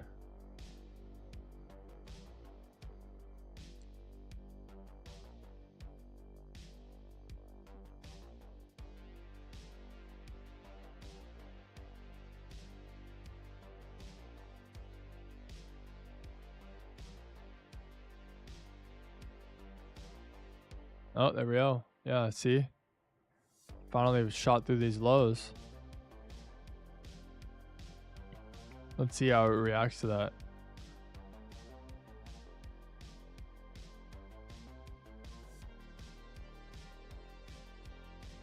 Okay. All right, it might actually end up playing out. So I'll take a note that maybe in future we ignore even if it closes above the high. And you got this order block, so you would have been able to take off 2 points of risk, which is not really much, but it's better than nothing.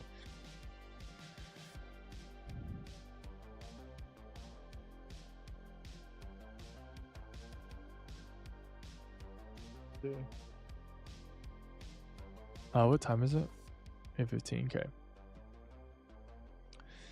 I'm gonna probably have to head out here soon, but I kind of want to see if we can see this play out. See if it hits the low or hits our target, or if it stops out the trade. Oh.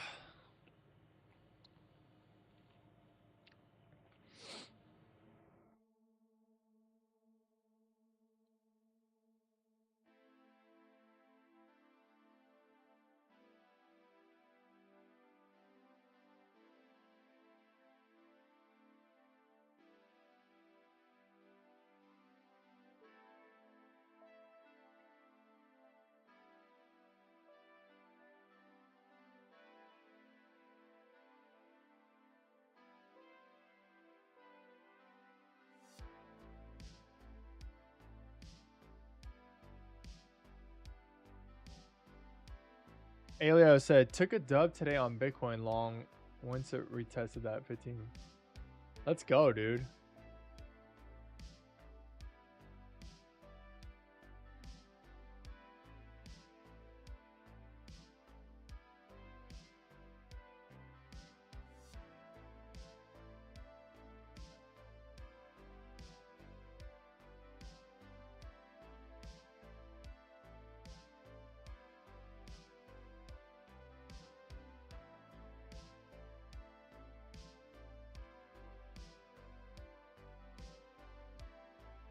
Oh, it might actually work out here.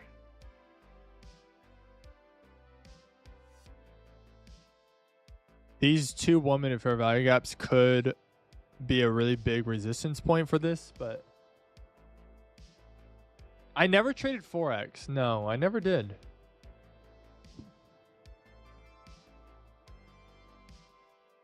Have you traded on Forex, Sean?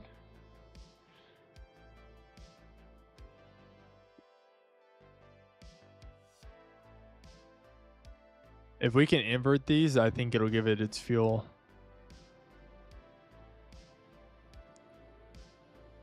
All right, I'm going to make a note.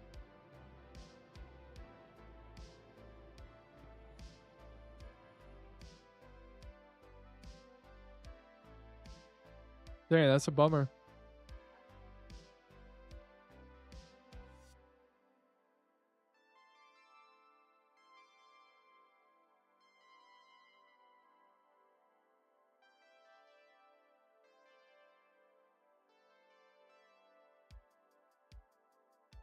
Bitcoin, still nothing, dude. Bitcoin's price action's been terrible this morning too. Usually Bitcoin has pretty good and pretty clean price action, but today's price action for Bitcoin's been really bad. I'm on short now, 1 minute inverse fair value gap, delivering from a 4 hour. Yeah, there's potentially a 1 minute kill shot here on Bitcoin. It's not a high probability one because it didn't really hit a key level. But there is a potential one here. Like this would be for Bitcoin here. It looks like it was like right. Yeah, right here. Stop loss would go up here. Oh wait, no. Where's? Okay, I need to go over, scooch over more. This is where the liquidity sweep happened. Inverted fair value gap right there. Stop loss would go to the liquidity sweep. And you shoot for 2R. It's a low probability 1 minute kill shot, but it's one you could have tried. You got tapped in right there. You actually almost speed a TP. But I see the setup you saw, Elio. Yeah, I don't really know. I don't really know much about Forex. The one trader I know who loves it is that FX Alex guy. The Alex G dude who has like the Bugatti and he's like kind of a wild dude. That's the only dude I know who trades Forex. I don't really know anyone else who trades Forex. It's probably great. I mean, it's $1 trillion. I mean, I'm sure tons of people trade it. I just don't know them.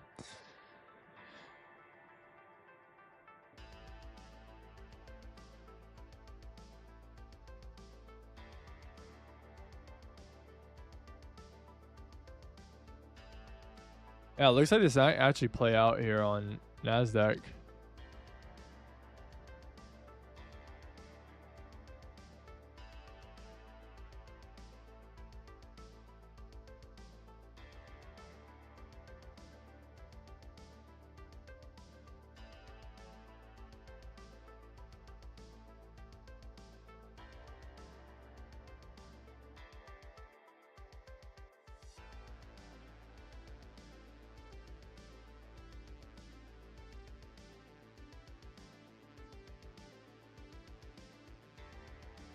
Yeah, that 1 minute kill shot over on Bitcoin over here that I ignored on, or what Elio was kind of talking about, that one looks like it worked out.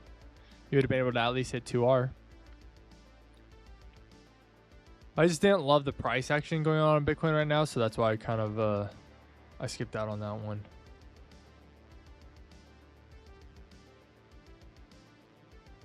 I was really hoping this setup down here would have been the one, but it closed below that low. I was bummed on.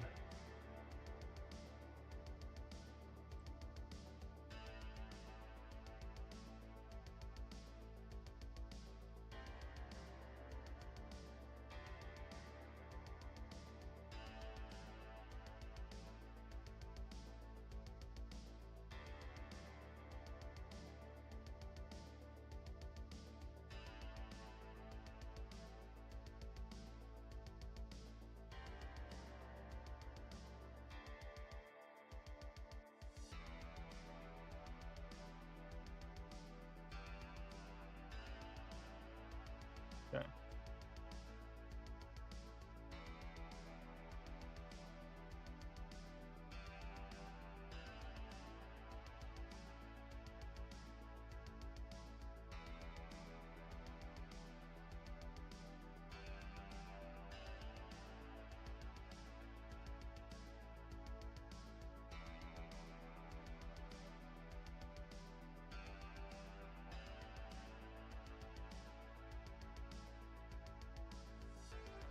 All right, I see the 4-hour value gap right there.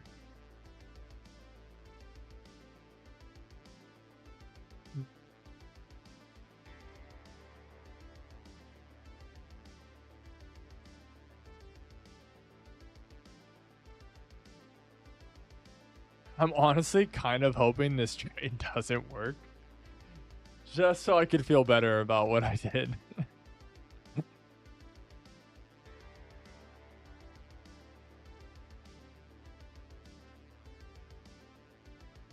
But if any of you guys are actually still in it, then I hope it works out.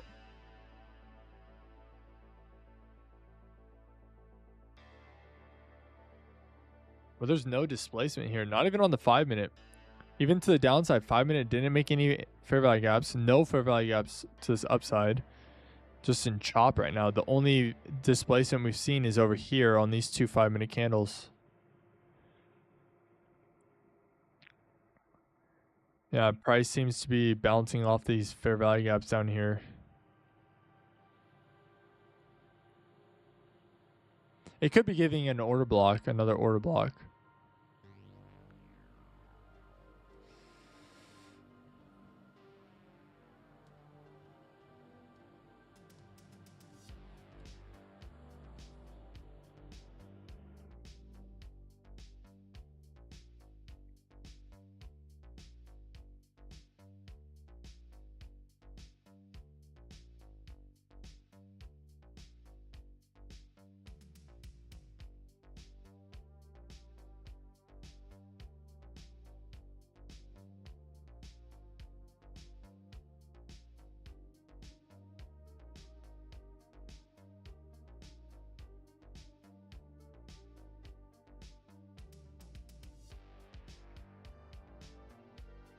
Let me make sure all my positions have flattened. Yeah. Cool. Okay. All right. I think I made the right decision here. I think Bitcoin or Nasdaq's about to attack that stop loss right now. There's some major displacement on the 1 minute.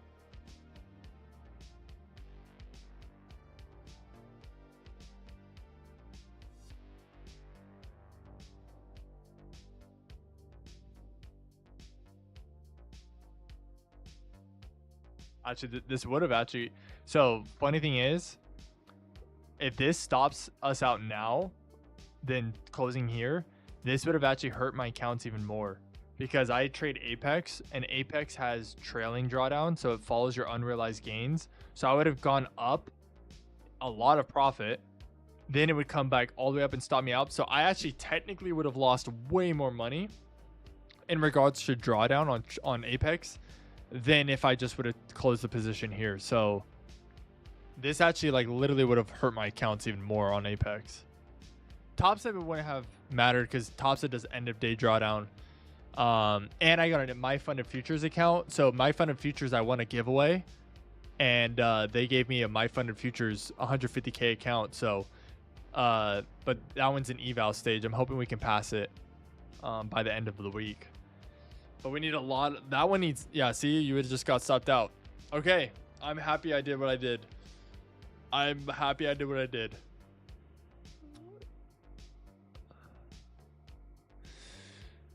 I think we have to run a mile today during our workout.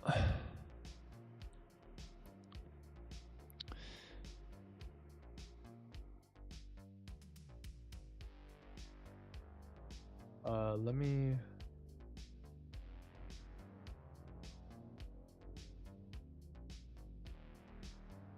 All right, guys, I think I'm gonna call it for the day. I don't see any trade setups coming anytime soon.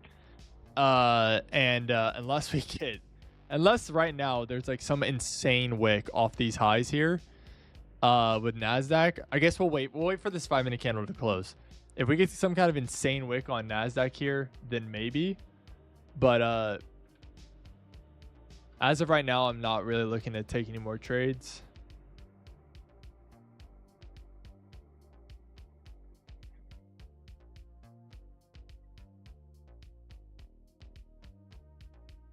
We have these highs here.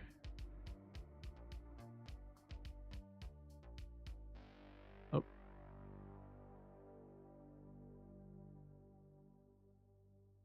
All right, that trade failed.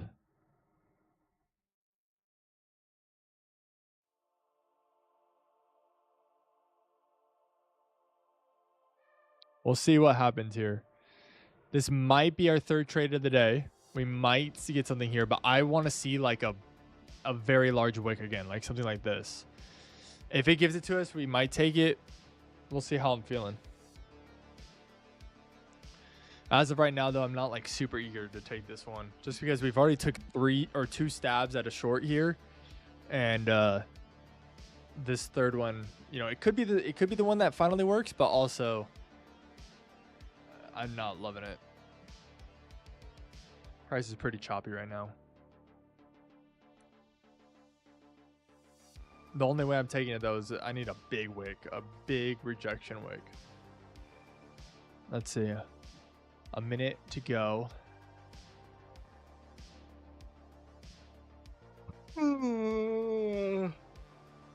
Ugh.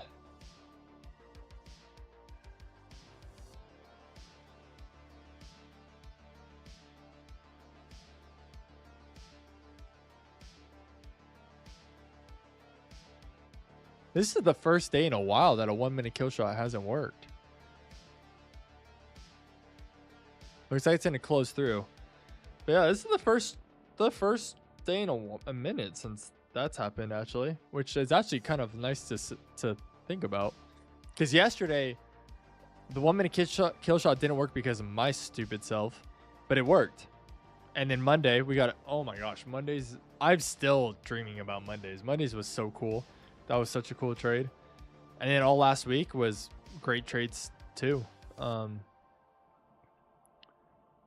this is the first day in a minute that we haven't seen the 1 minute kill shot actually work.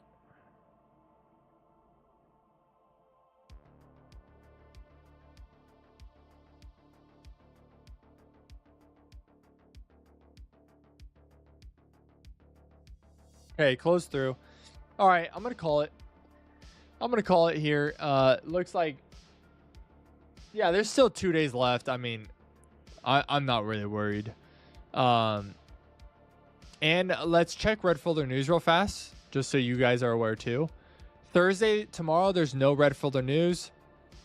Friday, we might get Red Folder News. It's all tentative because of the government shutdown still. So we'll see what the rest of the week looks like, if we even get Red Folder News or not. But we'll see. But yeah, there's still 2 days left this week.